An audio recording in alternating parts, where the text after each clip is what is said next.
Olá pessoal, tudo bom com vocês? Meu nome é Anderson, eu sou revisor de textos há mais de 10 anos e linguista.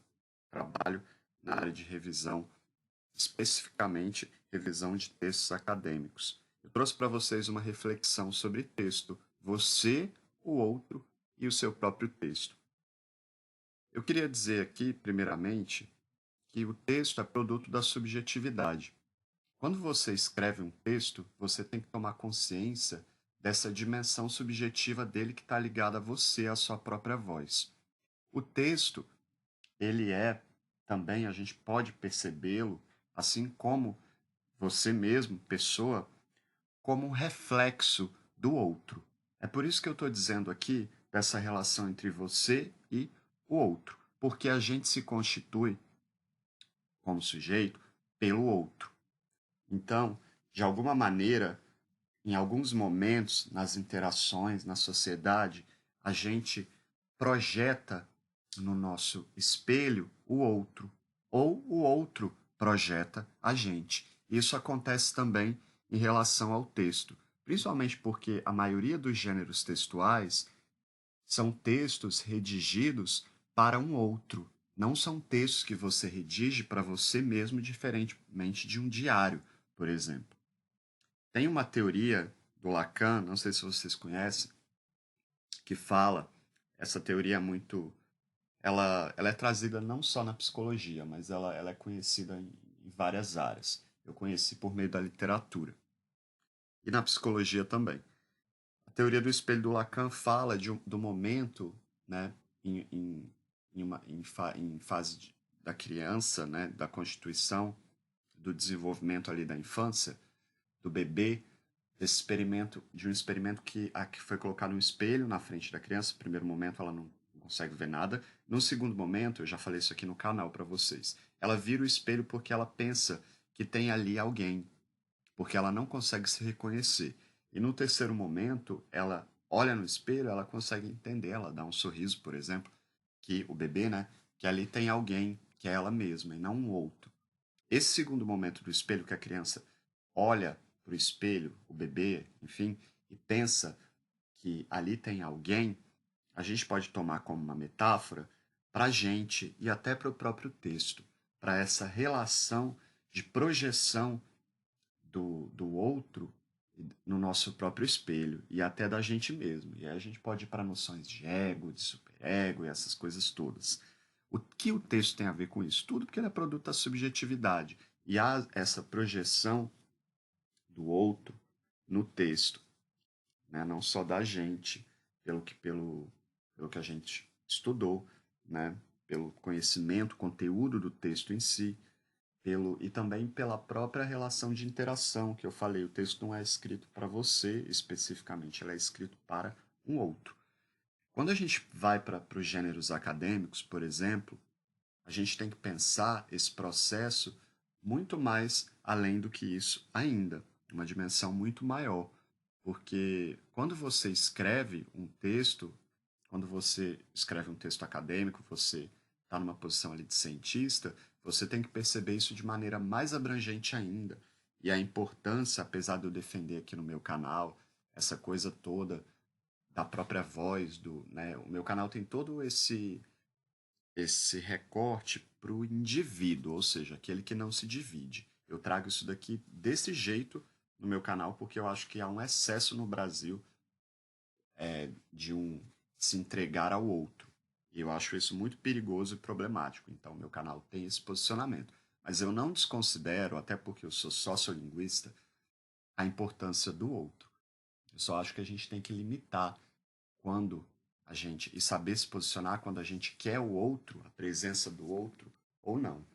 Quando a gente vai para o nível acadêmico, a gente tem que ir muito mais para a esfera social do que individual nesse sentido. Porque a ciência, gente, ela é feita por uma comunidade científica. E o texto, como uma. Né, ele revela uma pesquisa, ele trata de uma pesquisa, e como discurso também materializado ali, ele não é a voz só de um pesquisador, mas de uma comunidade científica. É por isso que existem as citações, etc. E para que ele seja publicado, seja ele um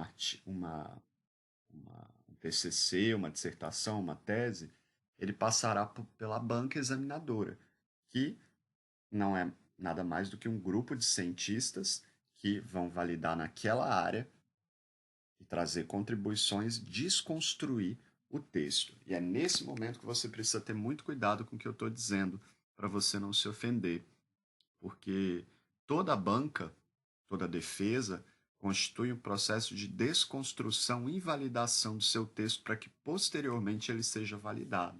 Então você jamais vai para a banca, para a defesa, você não pode ir, na verdade, com esse posicionamento esperando que você só vai ter elogios. Então você tem que compreender o texto como uma colcha de retalhos, contribuição composto pelas contribuições de várias pessoas da comunidade científica e não só por você. Então, é a sua orientadora, o seu orientador, você, os colaboradores da pesquisa que são fundamentais, o comitê de ética de pesquisa da universidade, se for o caso, os autores que você elencou para a pesquisa, que dedicaram anos de estudo da vida deles a isso, a própria comunidade científica, a banca ali, e no caso o revisor, né? E o próprio leitor, porque você também não pode pensar o texto acadêmico só o texto em si, né, como direcionado à comunidade científica. Muitos textos, depois de publicados na academia, eles são transpostos para outros gêneros para que eles cheguem à população. Porque eu não sei se vocês sabem, mas um dos objetivos da universidade é a extensão, e não só pesquisa e ensino. Então não adianta de nada a gente simplesmente produzir essas pesquisas e elas ficarem lá nas prateleiras das bibliotecas, se a gente não conseguir transpor isso e levar isso à sociedade. Eu acho que o meu canal tem muito esse posicionamento aqui em relação à linguística, pelo menos eu tento, né? Eu tento aqui passar o que eu aprendi de uma maneira um pouco mais informal para a comunidade, né? Para a comunidade em geral, que tem interesse em linguística e nesses assuntos relacionados a texto. Nesse sentido, o revisor de texto, ele também é um outro, né? E nesses momentos que você pode se frustrar, você pode confundir nessa relação com o espelho, da projeção, você com ele. É por isso que há esses mal-entendidos sobre escritor e revisor. O revisor de texto ele é um outro. Você tem que saber, e no Brasil a gente não sabe fazer essa separação entre a gente e os outros, porque tem todo esse grude social e essa falta de conhecimento da pessoa, de autoconhecimento, na verdade. Então, há essa confusão, essa má projeção. Não só nesse nível, eu vejo isso pelas famílias também, quando colocam os filhos no mundo, enfim, né? Uma projeção aí do ego, uma má projeção aí do ego, né? Que é muito perigosa para a nossa sociedade. Então, o outro, ele é diferente de você. Você precisa tomar muito cuidado com isso, principalmente em relação ao texto científico, e não se confundir com ele. E não esperar dele necessariamente o mesmo posicionamento que você. Por exemplo, né? Você precisa ter consciência textual, não esperar uma redenção, por exemplo, em ninguém, e assumir a sua própria voz.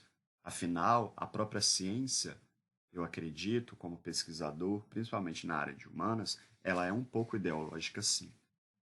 É complicado falar em neutralidade científica hoje. E você também deve considerar o seu público, né? E não só na perspectiva científica, mas também na perspectiva social da extensão, e não só do ensino, né? Porque a universidade também tem esse caráter de trazer contribuições para a sociedade. Um abraço a todos, meu nome é Anderson Rander, eu sou revisor de texto há mais de 10 anos, eu vou deixar aqui os meus contatos para quem precisar de revisão de texto. Um abraço a todos e tchau, tchau.